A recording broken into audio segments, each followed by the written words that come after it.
Now to a story about our colleague, Barbara Walters. She was hospitalized 10 days ago after a fall, and she's recovering just fine from that. But now we've learned that she has contracted the chicken pox. Her colleague, Whoopi Goldberg, delivered the news on The View. Barbara has the chicken pox.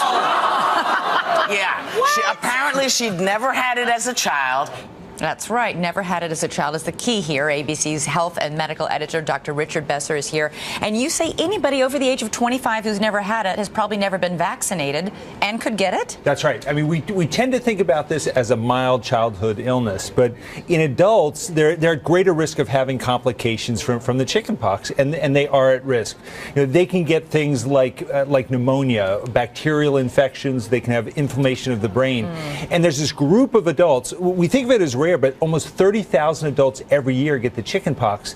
Those who missed out on vaccination and also missed out on being during that time period when everyone was getting chickenpox and everyone was exposed. So what should you do? If you're an adult and you've never had the chickenpox, should you get the vaccine? Yeah, I think, you know, if you're in that group and you know you didn't have the chickenpox, see your doctor. They can do a blood test to see if you've had the chickenpox, or they can just give you the vaccine. But more importantly, as you get older, you're at risk of shingles.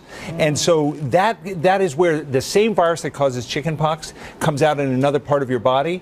Once you hit age 60, the vaccine for that can cut your risk in half. Well, and shingles can be extraordinarily painful, and for some reason it's on the rise right now in this country. It is on the rise. That started even before we were using chickenpox vaccine, but getting that vaccine will cut down your chances, and even if you get shingles, it's going to be a milder case than if you hadn't been vaccinated. All right, but we're happy to say that Barbara is doing well. She's doing and great. Recovering just fine. So thanks so much, Dr. Rich. Yeah. Important advice for everybody. Did That you is have the it? good news. I had the chickenpox. I remember 8 years old. Boy, it was like 10 days. It was It's a rough even one. worse when you're an Nasty. adult. No question about it.